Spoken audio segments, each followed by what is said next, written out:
আসসালামু আলাইকুম। প্রিয় দর্শক, গত কদিন ধরেই একটা আলোচনা রাজনৈতিক অঙ্গনে বেশ শোনা যাচ্ছে।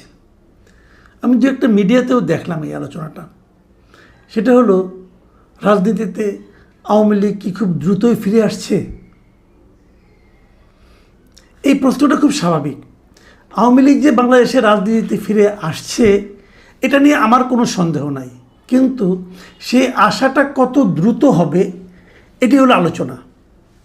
যদিও এটা শুনলে এনসিপি হয়তো খুব মন খারাপ করবে, জামাতও মন খারাপ করতে পারে, কারণ তারা তো চাচ্ছে যে আওয়ামী লীগ আর বাংলাদেশের রাজনীতিতে কখনোই না আসুক। আমার মনে আছে একবার একটা টক শোতে আমি গিয়েছিলাম, সেখানে আমার সঙ্গে এনসিপির একজন নেতা বসেছিল এবং তার মূল আমার বিরুদ্ধে অভিযোগটা ছিল যে আমি এবং আমাদের মতো কিছু লোক নাকি বাংলাদেশের রাজনীতিতে আওয়ামী লীগকে প্রাসঙ্গিক করে তুলছি।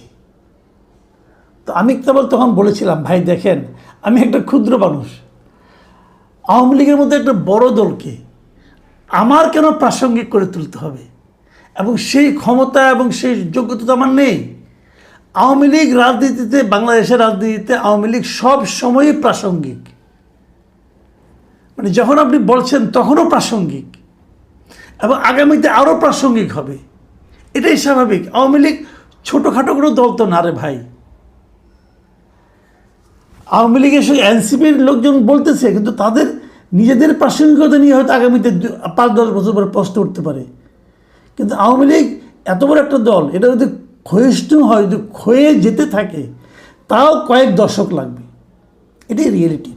তো এখন প্রশ্ন হচ্ছে, আওয়ামী লীগকে গায়ের জোরে, আওয়ামী লীগের যারা দায়িত্ব ছিলেন, শেখ হাসিনা সহ অন্য যারা দায়িত্ব ছিলেন, তারা অনেক অপকর্ম করেছেন, অনেক অন্যায় করেছেন, জাতির প্রতি অনেক অত্যাচার করেছেন বলে আমি বলবো, এবং আওয়ামী লীগের ক্ষতিও তারা অনেক করেছেন। আওয়ামী লীগের যদি কোনো ক্ষতি, সবচেয়ে বড় ক্ষতিটা কেউ করে থাকে, তাহলে শেখ হাসিনার সঙ্গে যে নেতৃবৃন্দ ছিলেন তারাই করেছেন। এটা নিয়ে আওয়ামী লীগের মধ্যেও ক্ষোভ আছে, তারাও হয়তো এদেরকে, এই নেতৃত্বকে অপছন্দ করে। কিন্তু তার মানে আওয়ামী লীগ দল হিসাবেই নিশ্চিহ্ন হয়ে যাবে এবং কখনোই এই দেশের রাজনীতিতে আসতে পারবে না, প্রাসঙ্গিক হবে না, এরকম যদি কেউ ভাবে, সে ভেবে মনে মনে আনন্দ পেতে পারে, এছাড়া এর থেকে আর কোনো লাভ হবে না। হ্যাঁ, আমি যে কথা বলছিলাম, আওয়ামী লীগ কি শিগগিরই ফিরে আসছে এটা মনে হচ্ছে, এবং একাধিক মিডিয়া লিখেছে যে ঈদের পরে হয়তো আওয়ামী লীগ ফিরে আসবে। আমার ধারণা আওয়ামী লীগের ফেরাটা অবশ্যম্ভাবী, অবধারিত, এটা ফিরবেই তারা।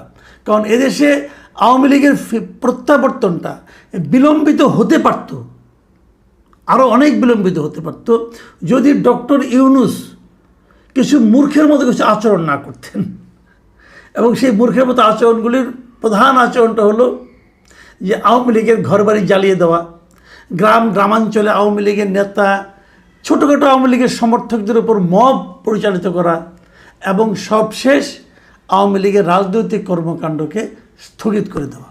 এই প্রত্যেকটা কাজ করার মাধ্যমে তাদের মেধা তাদেরকে বলেছে যে আমরা লাভ করছি, বাস্তবতা হলো তারা ক্ষতিগ্রস্ত হয়েছে এবং আওয়ামী লীগ আরও বেশি জনপ্রিয় হয়েছে। এই দেশের মানুষের একটা স্বাভাবিক, একটা সাধারণ মনস্তত্ত্ব আছে। সেই মনস্তত্ত্বটা হলো, তারা সবসময় অত্যাচারিতের পক্ষে কাজ করে। তাদের চিন্তা, তাদের ভালোবাসা, তাদের সহানুভূতি সবসময় যে মার খায় তার প্রতি থাকে।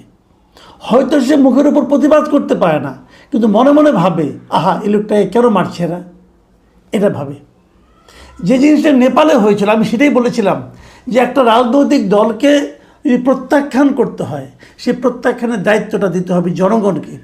জনগণ ঠিক করবে তারা কাকে চায়, কাকে চায় না, যেটা নেপালে হয়েছে।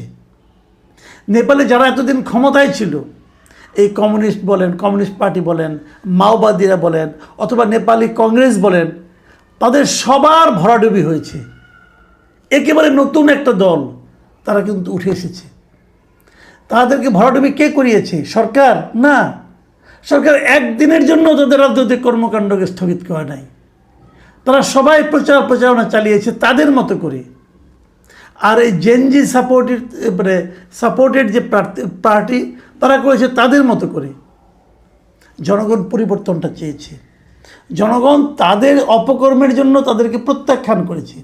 এই সুযোগটা আমাদের দেশের জনগণকে দেওয়া উচিত ছিল, সেই সুযোগটা না দিয়ে ডক্টর ইউনূসের সরকার যারা আছেন এবং তাদের সঙ্গে যারা তরুণ যারা ছিলেন, তার সঙ্গে জামাত, এই লোকগুলি একটা স্থূল বুদ্ধির পরিচয় দিয়ে আওয়ামী লীগকে গায়ের জোরে কার্যক্রম স্থগিত করেছে। লাভ কি হয়েছে? লাভ হবে না। আগামীতে আওয়ামী লীগ ফিরে আসবে কি হবে সেটাও বলি। আগামীতে স্থানীয় সরকার নির্বাচন কিন্তু হবে। স্থানীয় সরকার নির্বাচন কি এবার দলীয় প্রতীকে হবে? আগে কি হতো? আগে স্থানীয় সরকার নির্বাচনের একটা পদে, মানে মেয়র পদ অথবা চেয়ারম্যান পদ, এই পদটাকে তারা দলীয়ভাবে করতো, মানে প্রতীক থাকতো, দলীয় প্রতীক থাকতো। আমি মনে করি এটা ভুল, এবং এই ভুলের খেসারত কিন্তু আওয়ামী লীগ দিয়েছে। এটা আওয়ামী লীগই প্রবর্তন করেছিল, আওয়ামী লীগ এই ভুলের খেসারত দিয়েছে। আর কাউন্সিলর, মেম্বার অথবা কমিশনার যারা আছে তাদের নির্বাচনটা হয় নির্দলীয়ভাবে। অন্তর্বর্তীকালীন সরকার দায়িত্ব নেওয়ার পর তারা সমস্ত মেয়র, মানে পৌরসভার মেয়র এবং কাউন্সিলর এবং কমিশনার এবং সিটি কর্পোরেশনের মেয়র এবং কাউন্সিলর সব পদগুলোকে বাতিল করে দিয়েছে। এটা আমি মনে করি একটা অন্যায় করেছে। যাই হোক, তারা করেছে। করার পর তারপর তারা সেগুলোতে প্রশাসক নিয়োগ করেছে। এই প্রশাসক কারা ছিল? বিভিন্ন পর্যায়ে সরকারি কর্মকর্তারা ছিল। এর বিপরীতে এই সরকার দায়িত্ব নিয়ে প্রথমে যে কাজটা করেছে, সেই প্রশাসকগুলিকে সরিয়ে নতুন প্রশাসক নিয়োগ করেছে। এরা কাকে করেছে? বিএনপি পন্থী লোকজনকে করেছে, বিএনপির লোকজনকে, বিএনপির দলের নেতাদেরকে এই সিটি কর্পোরেশনে। এরই মধ্যে দেশের 12টা সিটি কর্পোরেশনের মধ্যে 11টাতে তারা তাদের দলের লোককে মেয়র হিসেবে নিয়োগ দিয়েছে। আর আরেকটা সিটি কর্পোরেশন, যেটা নাকি চিটাং সিটি কর্পোরেশন, সেখানে আদালতের আদেশের মাধ্যমে তার যে লোকটা মেয়র হিসেবে আছেন উনিও তাদের দলের লোকই আছেন, বিএনপি করতেন উনি এক সময়। তো তার মানে সবগুলো সিটি কর্পোরেশন বিএনপি কিন্তু একভাবে দলীয়ভাবে দখল করেছে। আমার বিবেচনায় ঠিক হয়নি। তারা হয়তো ভেবেছে আমি দখল করলাম, তারপরে 6 মাস 1 বছর পরে আমি নির্বাচন দিব, আমি গুছিয়ে নেই। এই যে গোছানোটা আছে না, এই গোছানোটা আপনাদের জন্য বুমেরাং হবে। আমি এটা কালকেও বলেছি, আজকে আবারও বলি, বুমেরাং হবে।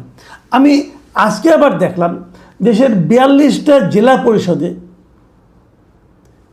তারা প্রশাসক নিয়োগ করেছে, এবং বলা বাহুল্য এগুলোতেও সব দলীয় লোক কিন্তু তাদের দলের লোকজনকে নিয়োগ করেছে। এবং যারা এমপি ইলেকশনে হেরেছে তাদেরকে এনে জেলা প্রশাসনে, জেলা পরিষদের প্রশাসক বানিয়েছে। আমি মনে করি এগুলো বুমেরাং হবে। তারপরে বিএনপি তাদের রাজনীতি তাদের মতো করে করবে, এবং এটা ফেরানোর জন্য শেষ পর্যন্ত নির্বাচনে কারচুপি করবে কিনা আমি জানি না, তবে সে আশঙ্কা আমি কিন্তু দেখতে পাচ্ছি। যদি সেরকম কিছু হয় তার পরিণতিও বিএনপিকেই ভোগ করতে হবে। আমি জানি না কী হবে। যাই হোক, আমরা অপেক্ষা করি। আমরা আশা করব যারা প্রশাসক হিসেবে দায়িত্ব পেয়েছেন তারা ওখানে যে ভালো ভালো কাজ করবেন, এবং ভালো কাজ করার মাধ্যমে জনগণ তাদের প্রতি আকৃষ্ট হবে, জনগণ তাদেরকে ভালোবাসবে, এবং সেই ভালোবাসাজনিত কারণে তারা অনেক ভোটের ব্যবধানে জিতে আসবে।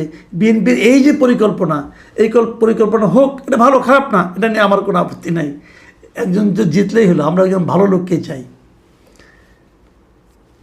কিন্তু দেখা যাবে কি, যদি এগুলো দলীয় প্রতীকে না হয় তাহলে কিন্তু আপনি এখানে আওয়ামী লীগকে পাবেন।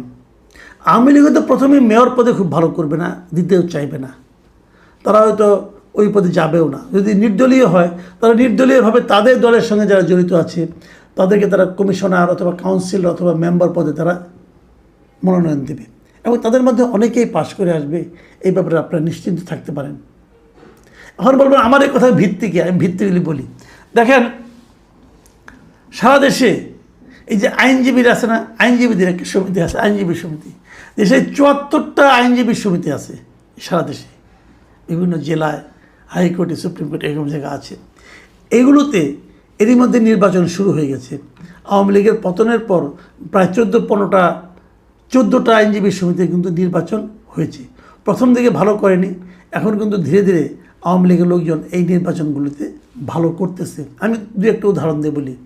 গত 28শে ফেব্রুয়ারি কক্সবাজার জেলা আইনজীবী সমিতির নির্বাচন হয়েছে। সেখানে 17টা পদের মধ্যে 7টাতে জিতেছে আওয়ামী লীগ সমর্থিত প্যানেল। 17টার মধ্যে 7টা। তারা সভাপতি সেক্রেটারিতে জিতে নাই, ওগুলোতে বিএনপি এবং জামাত জিতেছে। কিন্তু অন্যান্য পদের মধ্যে 17টার মধ্যে 7টাই জিতছে আওয়ামী লীগের লোক, আওয়ামী লীগের সমর্থিত লোক যারা। এর আগে 18 তারিখে নোয়াখালী জেলা আইনজীবী সমিতি যে নির্বাচন হয়েছে, সেখানেও আওয়ামী প্যানেলের, মানে আওয়ামী প্যানেল ঠিক না, আওয়ামী সমর্থিত প্যানেল থেকে 9টা পদে জয়ী হয়েছে। তার আগে 26শে জানুয়ারি ব্রাহ্মণবাড়িয়া আইনজীবী সমিতির নির্বাচনেও সভাপতি সহ 10টি পদ পেয়েছে আওয়ামী লীগ সমর্থিত প্রার্থীরা।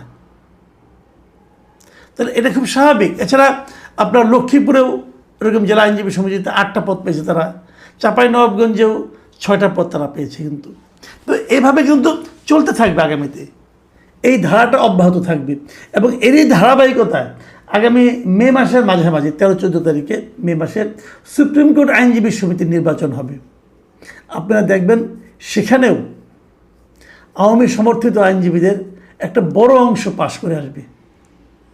এমনকি এটাও বলা যায় সভাপতি সেক্রেটারি পদে হয়তো বা আওয়ামী লীগের কোনো প্রার্থী থাকবে না, কিন্তু যারাই প্রার্থী থাকবে তাদেরকে জেতার জন্য আওয়ামী লীগের সমর্থিত যারা আইনজীবী আছে তাদের সমর্থন নিতে হতে পারে।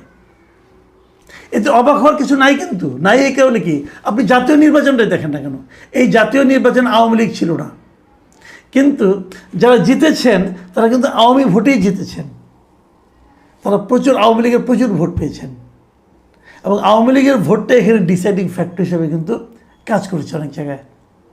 তো এই বিষয়গুলো যদি মাথায় রাখেন তাহলে আওয়ামী লীগ ফিরে আসছে, এটা স্বাভাবিক।